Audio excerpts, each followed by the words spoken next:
Nul n'échappe à soi-même en ce bas monde. C'est une bonne chose au demeurant, qui nous met en face de nos responsabilités. À une seule condition, cependant. Par l'intermédiaire de notre expérience concrète, saisie dans sa singularité même, en affrontant notre vécu précaire et mortel. C'est la lumière en surplomb du commencement éternel, la lueur salvatrice de la petite veilleuse enfouie au plus secret de nous-mêmes, l'unique source de notre existence temporelle qui doit transparaître pour illuminer de l'intérieur l'ouvrage de nos mains, afin de nous soulever ensemble un jour par-delà tout le mal au plus haut que la nuit. Alors la douleur se muera en beauté.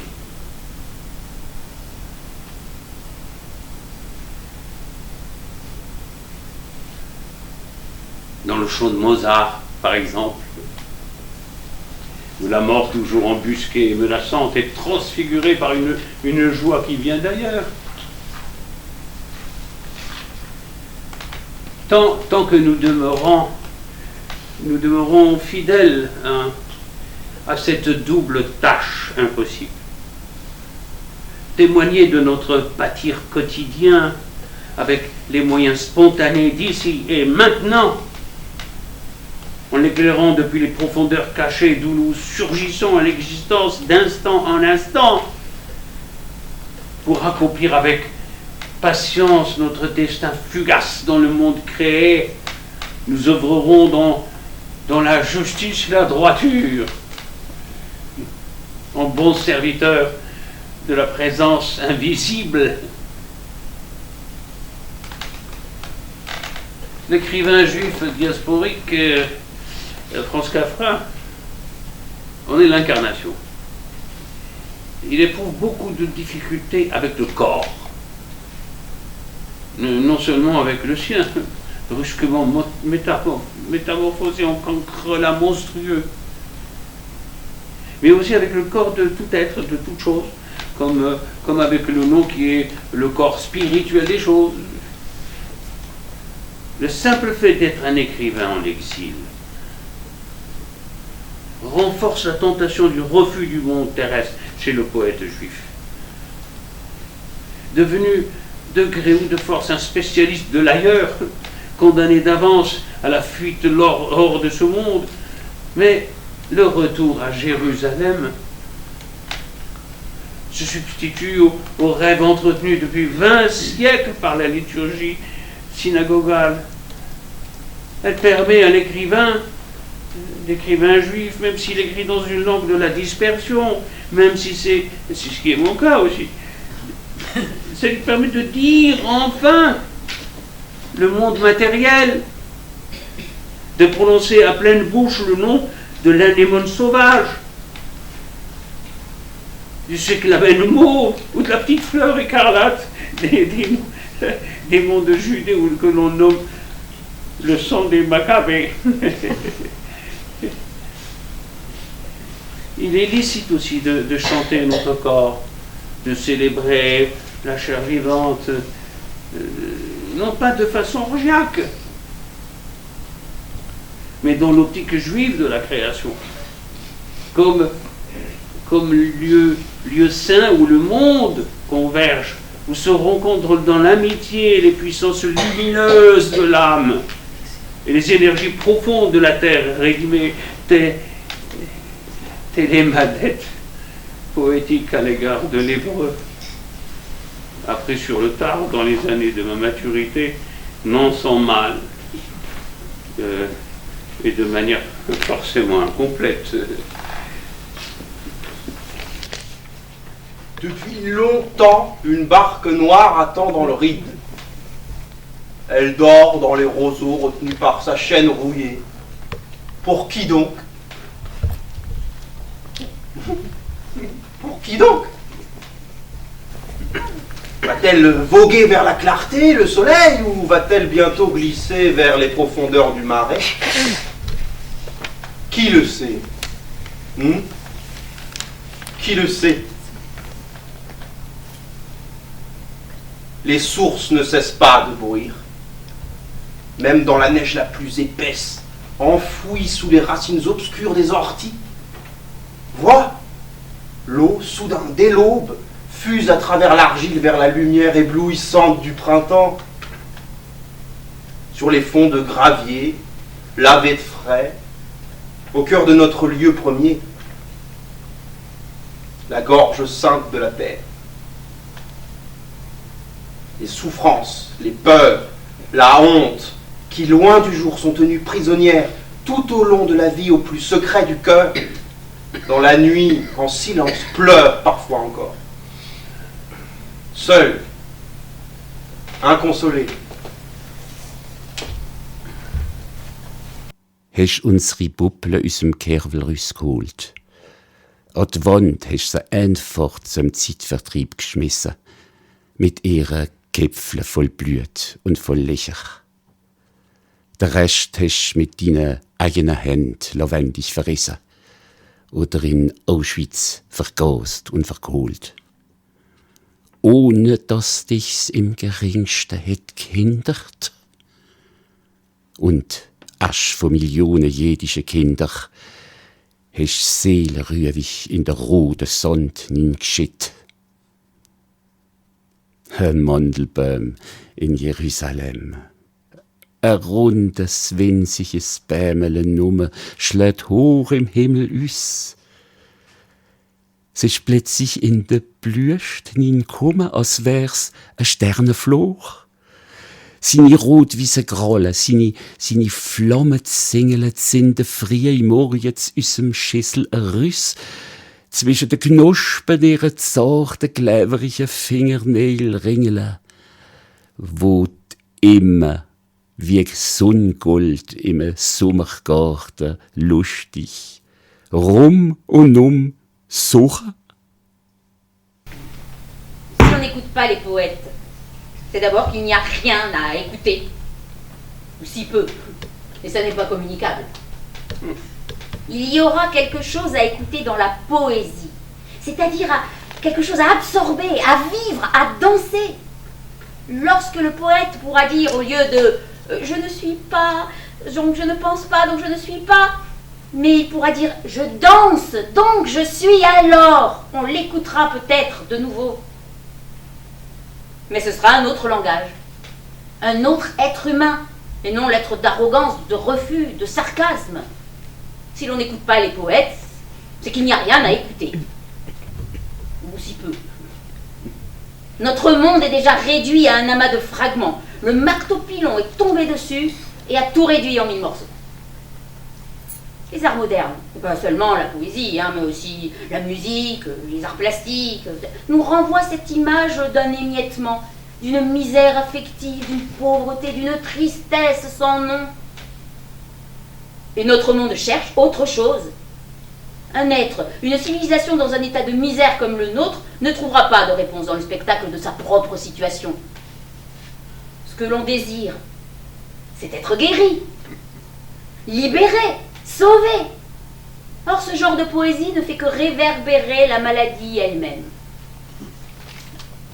Kafka est un grand écrivain, dans ses journaux intimes aussi bien que dans ses histoires et dans ses contes, mais il nous donne à voir l'homme comme il est. C'est là le rôle du critique, du romancier, témoin de la condition humaine, à mes yeux, ce n'est pas celui du poète.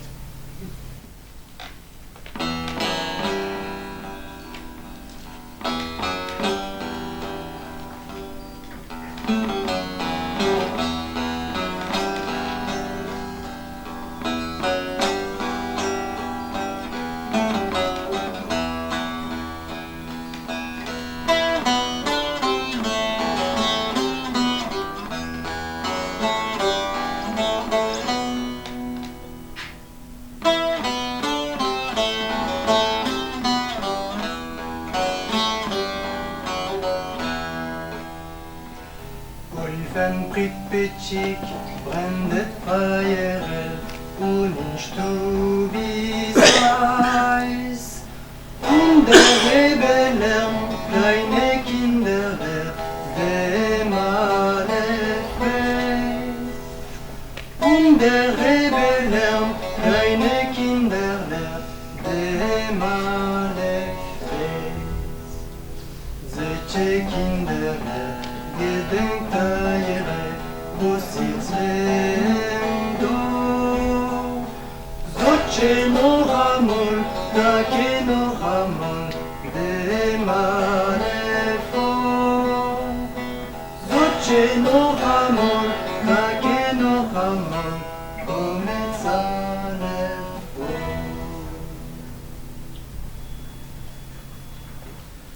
En bordure d'une prairie, il y avait un vieux mur de pierre.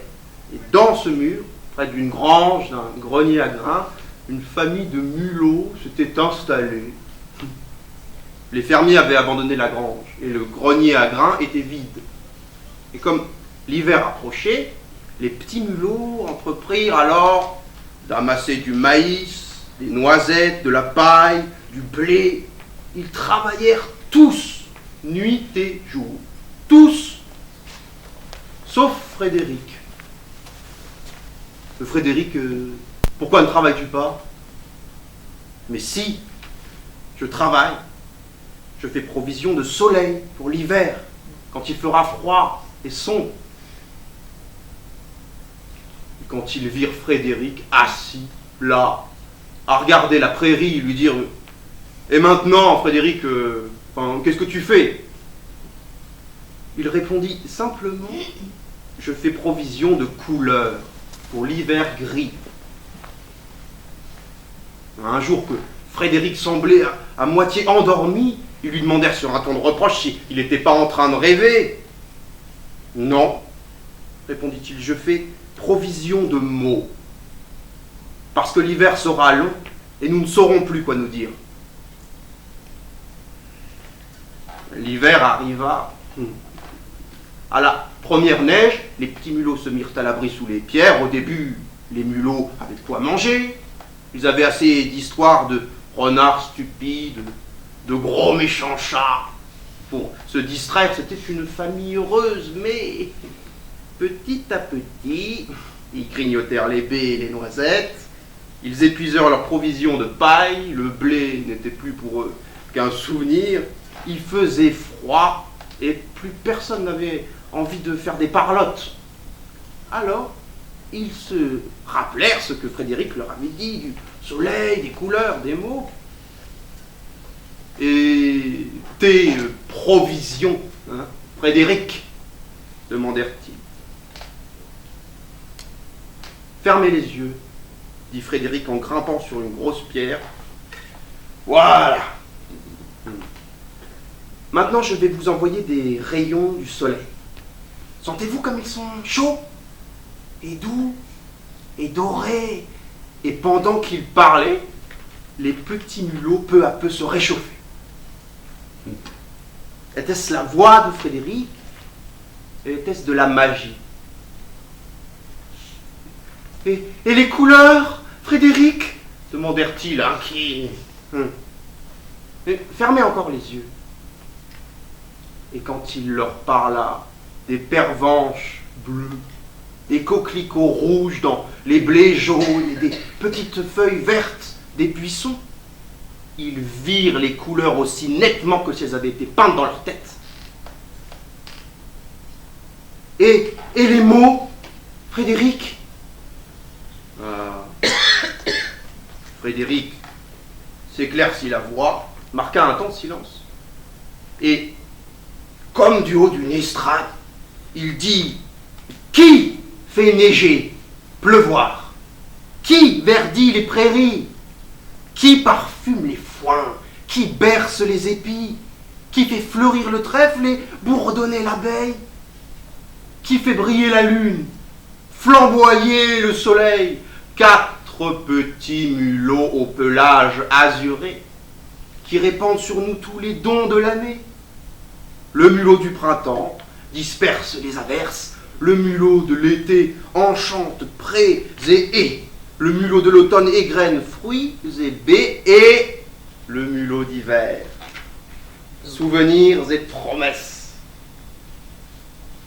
Magicien du bonheur, mulot des 4 saisons. Veillez, à tour de rôle, ne vous endormez pas. Serions-nous plus heureux si vous n'étiez que 3 ? Quand il eut terminé, tous applaudirent. Mais Frédéric, tu es un poète. Frédéric rougit, salua en s'inclinant et dit modestement, je le sais. Passé mes 88 ans, les gens autour de moi me semblent tous devenir trop vieux. Il serait donc au grand temps de se faire de nouveaux amis parmi les cuinés, pour pallier l'ennui qui monte de ces bandes de vieux qui boitent, qui bêlent, qui chevrottent à la ronde. Ah, voilà de solides résolutions à prendre en cette aube de l'année 5769. Depuis la création du monde, un monde claudiquant lui aussi en chute libre depuis toujours, et à son commencement qui n'est nulle part.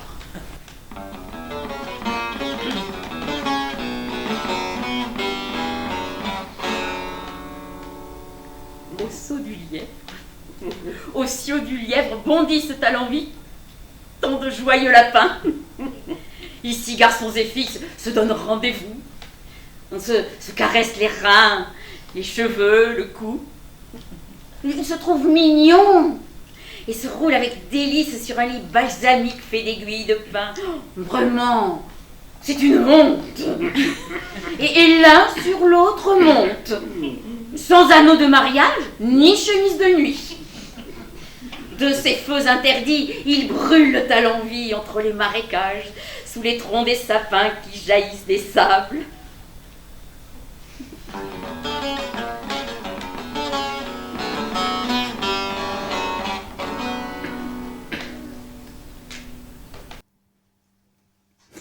Es ward schon lange ein schwarzes Schiffl im Ried.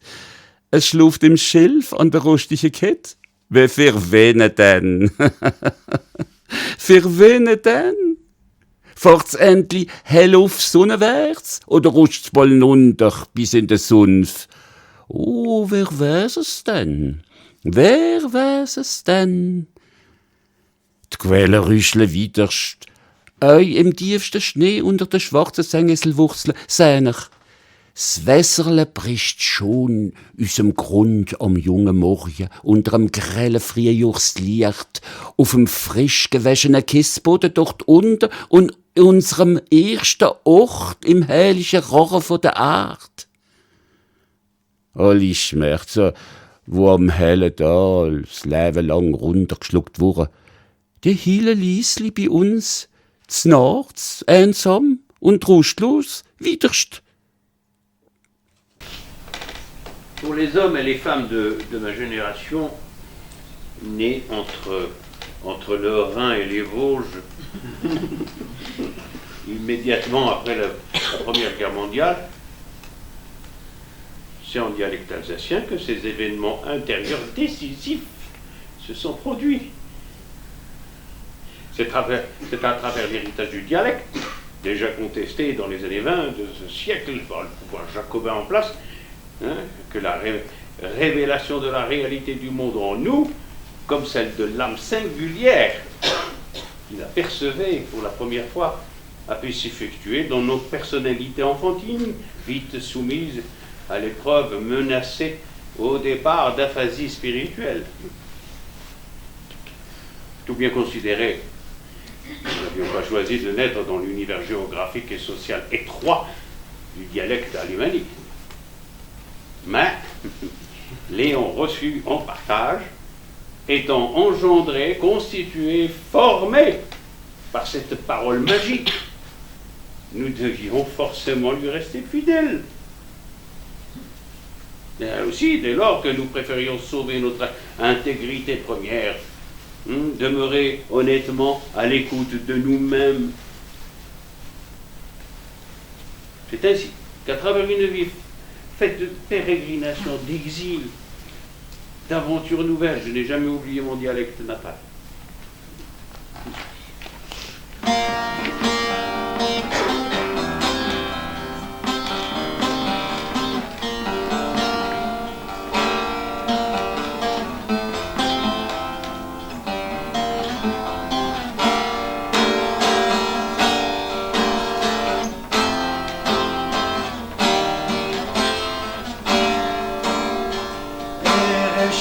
שושנים נצן על הבוסתן מור בסמים ולבונה ורק לרע מפתן לילה יורד לאט ורוח שושן נושבה אהבה אגש לשיר בלט זמר של אהבה לילה יורד לאט ורוח שושן נושבה אהבה אגש לשיר בלט זמר של אהבה.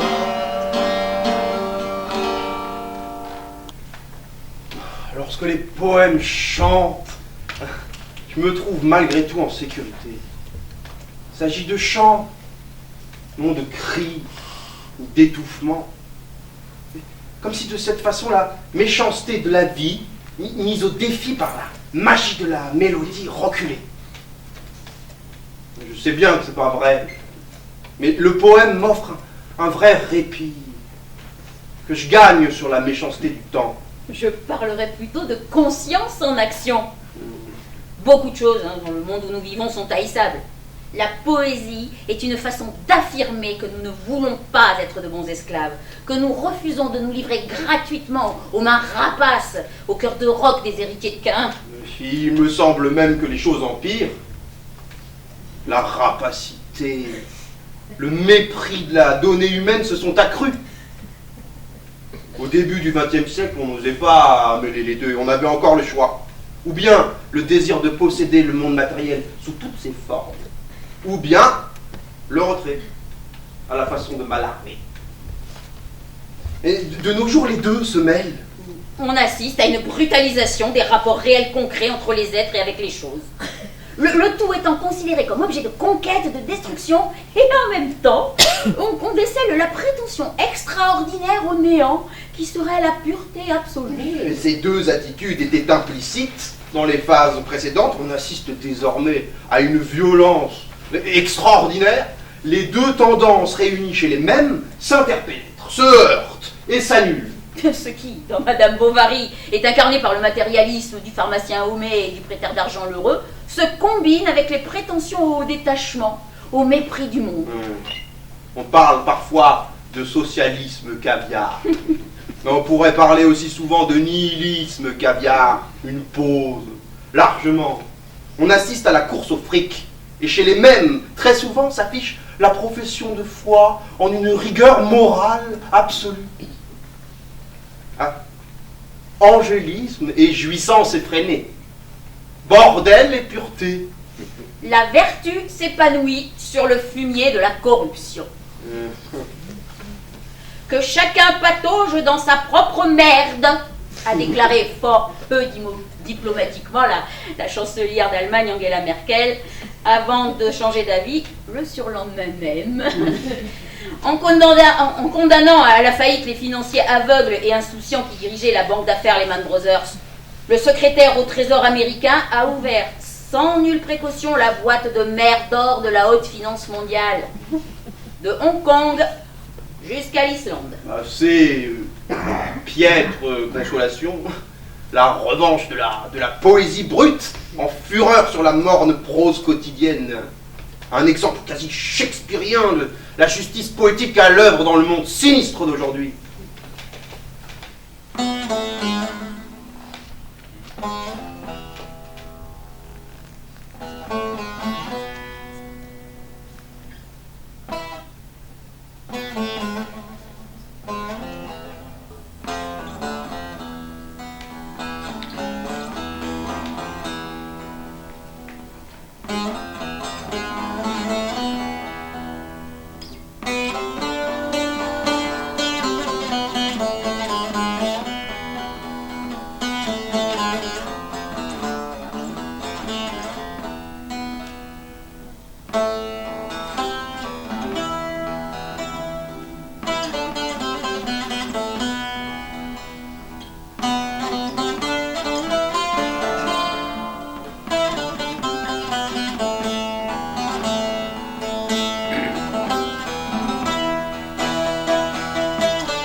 pris nos poupons couchés dans leur berceau.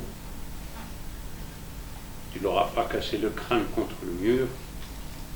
Jouant avec leur corps percé de trous sanglants, tu en as déchiré quelques-uns de tes mains. Le reste, tu l'as gazé pour brûler à Auschwitz. Mais l'enfer ne te gêne plus d'aucune façon. Tu les as fait descendre en toute quiétude dans la nuit rouge et noire du fossé funéraire.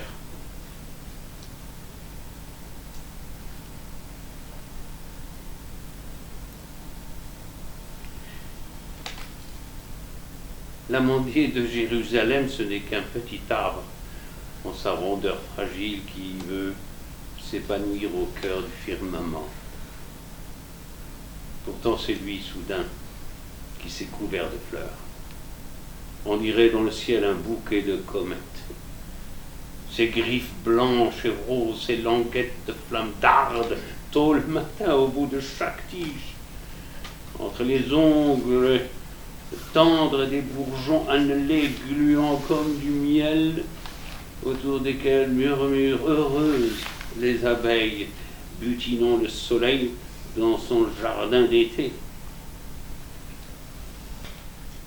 Le réel qui roule dans le souffle et qui disparaît, il faut lutter tout le temps pour l'engendrer. C'est une œuvre, et rien n'est sûr. Elle se situe là où Dieu s'appelle peut-être. Et cela vaut beaucoup mieux qu'un Dieu qui est. Sur le modèle du Luftmensch, de l'homme en l'air, un sobriquet souvent appliqué aux Juifs d'Europe centrale, on pourrait créer Luftgott, un Dieu qui toujours échappe. Tu ne peux pas me voir de face, mais seulement de dos. D'ailleurs, en hébreu, le verbe être n'existe pas comme tel. Yoté a pour préfixe li, pour ce qui est différent d'être, signifie plutôt être engagé dans le processus d'être. Je me ferai devenir ce que je me ferai devenir, alors que je suis statique. Je suis extatique. Le Dieu des Juifs fait de la haute voltige entre les galaxies comme un chat dansant sur les toits de nos maisons terrestres. On ne peut pas s'arrêter, c'est défendu, c'est un péché. L'immobilité correspond à l'idolâtrie. L'idolâtrie de l'objet externe ou celle de l'idée. Voilà ce que veut dire le décalogue quand il énonce « Tu n'auras pas d'autre Dieu que moi », c'est-à-dire pas de Dieu autre que la vie, le souffle du vivant, ce qui va vers l'avenir, et rien n'est divin que ce qui échappe.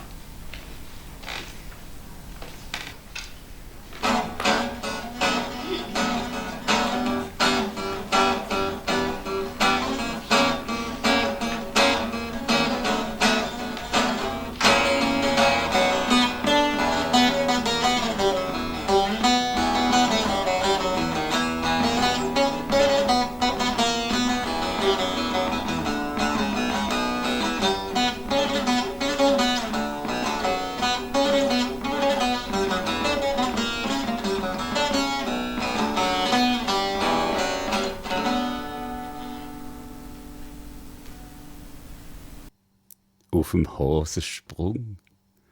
Auf dem Hasensprung, dort hüpsen viele lustige Häslen rum.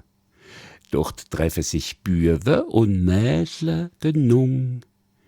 Sie tätscheln sich zärtli, sie heben sich die Hand, sie stricheln sich die Bäckle, sie finden sich nett. Bald rollen sie sich mit Hochgenuss Blut auf dem balsamierten Tannennadelbett. Natürlich ohne Ehering, sogar ohne Nachtgewand. Ha, so heb's ist doch a Schand. Schon ganz versunken im Liebesbestuss. Pour écrire un seul vers, il faut avoir vu beaucoup de villes, d'hommes, de choses. Il faut connaître les animaux, il faut sentir comment volent les oiseaux et savoir quels mouvements font les petites fleurs en s'ouvrant le matin. Il faut pouvoir repenser à des chemins dans des régions inconnues, à des rencontres imprévues, à des départs que l'on voyait longtemps arriver. Il faut penser à des jours d'enfance dont le mystère ne s'est pas encore résolu. À ses parents qu'il fallait qu'on froissât dès qu'ils nous apportaient une joie et qu'on ne la comprenait pas, c'était une joie faite pour un autre. À des maladies d'enfance qui commençaient toujours singulièrement par tant de graves et profondes transformations. À des jours passés dans des chambres calmes et contenues. À des matins au bord de la mer, à la mer elle-même, à des mers, à des nuits de voyage qui frémissaient très haut et volaient avec toutes les étoiles. Et il ne suffit même pas de savoir penser à cela. Il faut avoir des souvenirs de beaucoup de nuits d'amour, dont aucune ne ressemblait à une autre. De cris de femmes hurlant en mal d'enfants, et de légères, de blanches, de dormantes accouchées qui se refermaient. Il faut encore avoir été auprès de mourants, être resté assis auprès de morts, avec la fenêtre ouverte dans la chambre et les bruits qui viennent par à coups. Il ne suffit même pas d'avoir des souvenirs. Il faut savoir les oublier quand ils sont nombreux. Et il faut avoir la grande patience d'attendre qu'ils reviennent. Et les souvenirs ne sont pas encore cela. Ce n'est que lorsqu'ils deviennent en nous sang, gestes, regards, lorsqu'ils n'ont plus de nom, ne se distinguent plus de nous, ce n'est qu'alors qu'il peut arriver, quand une heure très rare, du milieu d'eux, se lève le premier mot d'un vers.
משנה את העולם.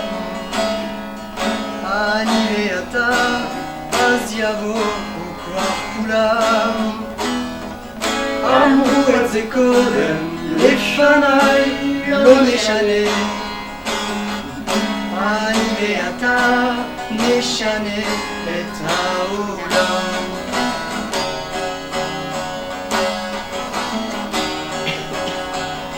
אני ואתה ננסה מההתחלה.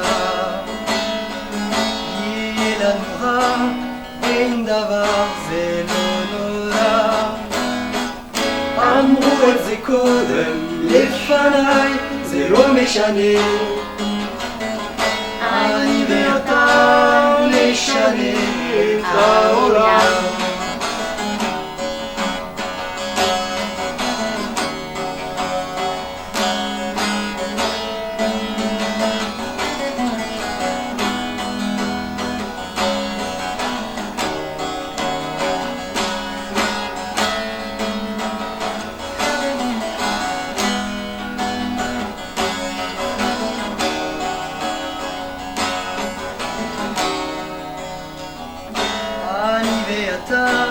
נשנה את העולם.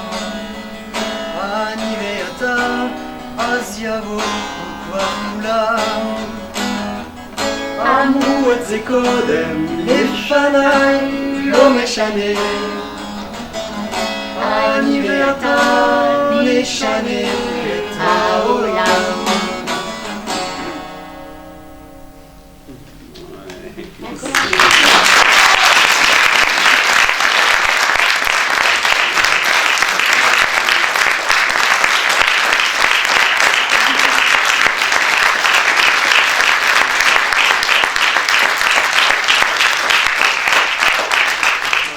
Et donc il y a notre ami Alfred Dott, le vieux témoin, qui a enregistré des choses.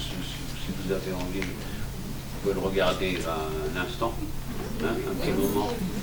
Bah, écoute, quand tu veux, tu lances les images.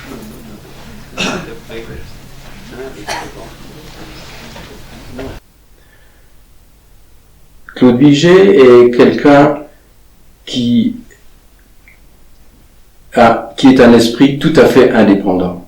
Quelqu'un qui ne se laisse pas embrigader ni dans une religion, contrairement à ce qu'on pourrait penser, ni dans une philosophie, ni dans une structure politique ou sociale, mais c'est quelqu'un qui puise son inspiration et sa ligne de vie en lui-même.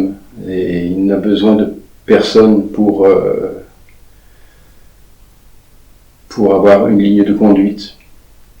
Alors tout de même, pour le rendre plus proche, il y a quelques anecdotes tout à fait symboliques qui me paraissent significatives de son être-là, de sa personnalité.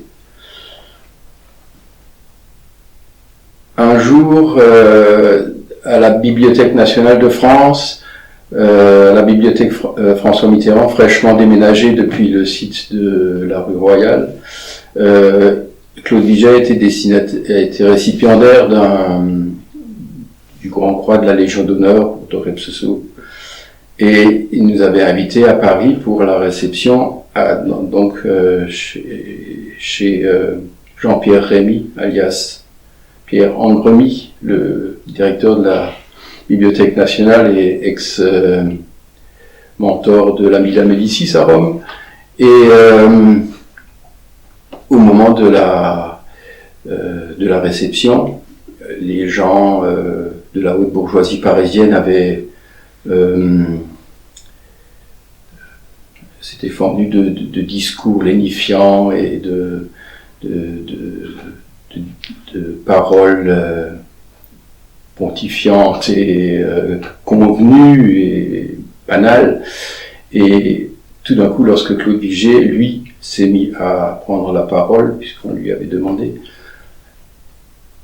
l'esprit s'est levé, tout d'un coup, tout le monde a été soulevé et émerveillé par la distance qu'il y avait entre ces paroles convenues de ces personnalités et la simplicité et en même temps la profonde pensée philosophique qui émettait de ce discours tout à fait improvisé. Et ça a été souvent comme ça. Chaque fois que Bijé prenait la parole, à un moment donné, on se sentait plus élevé, plus inspiré,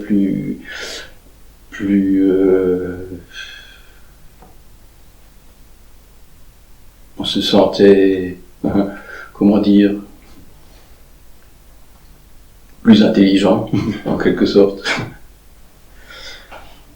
Et tout d'un coup, après tous ces discours, évidemment, il y a eu un buffet.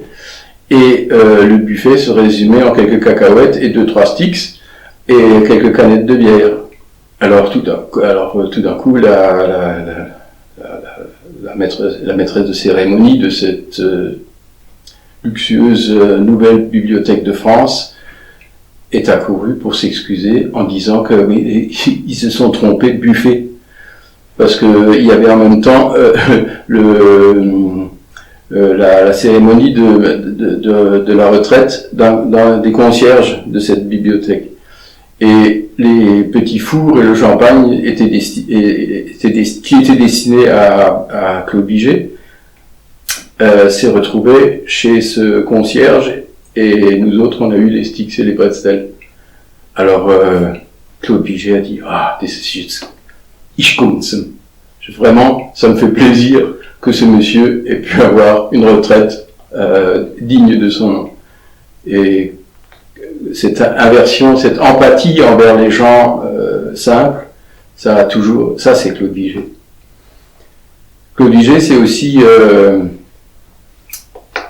en même temps la profonde mélancolie et la profonde anxiété par rapport à la vie, et d'un autre côté cet élan vital tellement au-dessus des contingences matérielles, comme souvent dans les titres de ces ouvrages, on peut le dire. Par exemple, il y a Révolte et louange, il y a l'extase et l'errance, il y a le parfum de la cendre, il y a la maison des vivants. La maison des vivants, c'est le cimetière pour les juifs. Et lui, il a fait un livre qui s'appelle La maison des vivants. Il y a d'autres titres comme Danser vers l'abîme, ou Le soleil sous la mer, ou Les portes éclairées de la nuit. Tout ça, ce sont des titres qui montrent qu'il a toujours cette préoccupation de Slebe, Ish, Monchmoul, Epschins, entrecoupé de drames et de choses terribles. Il a vécu ça, lui, dans sa chair, puisqu'il a été émigré aux États-Unis. Il a survécu alors que 44 personnes de sa famille sont parties en fumée dans les fours crématoires. Donc il a son nom, Bijé, vient de ce qu'il, malgré tout, trotzdem, il a pu avoir des moments de grâce extraordinaires, mais qu'il a déjà commencé à avoir tout petit. Et en même temps, il a un humour formidable quand on s'est promené un jour dans la petite France, et il m'a raconté que quand j'étais jeune, je passais là, et puis j'ai entendu les fenêtres ouvertes en été. Il y avait une prostituée qui disait à son client: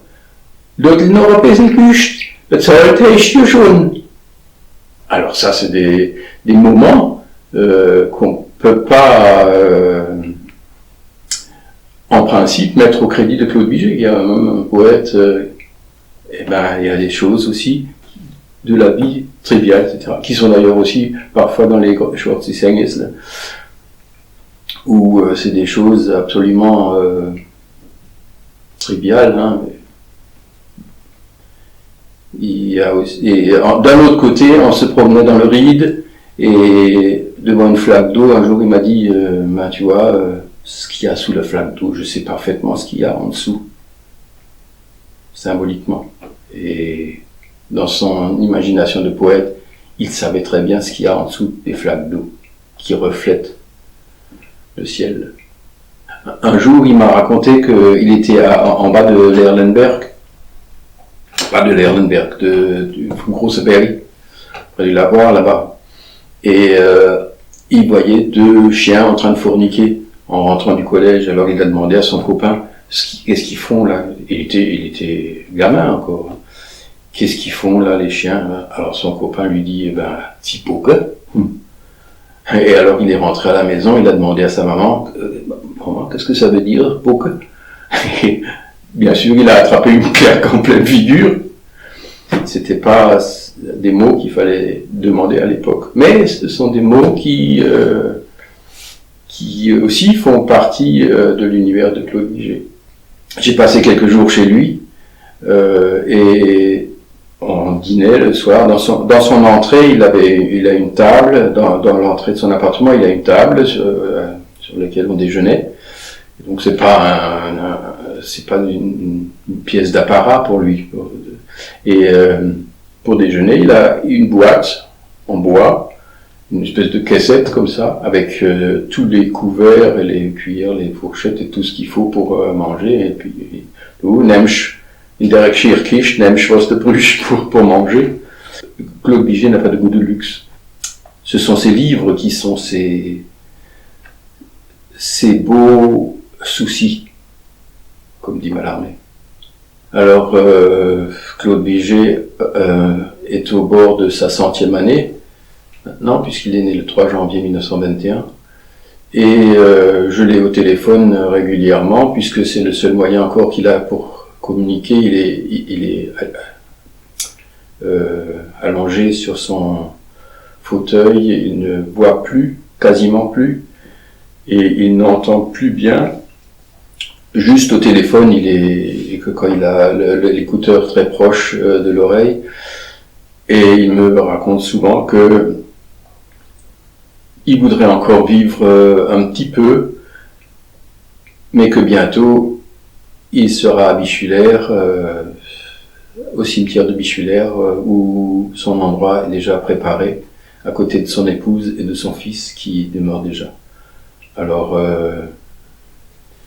j'espère que les gens auront à cœur de lire ces ouvrages qui sont quand même d'une hauteur et d'une profondeur, une hauteur et une profondeur en même temps extraordinaire. Enfin, si les gens savaient, si j'arrivais à communiquer le bien et que m'a fait la lecture des œuvres de Claude Vigée, il se précipiterait dans cette lecture et dans cette connaissance de l'œuvre. Voilà.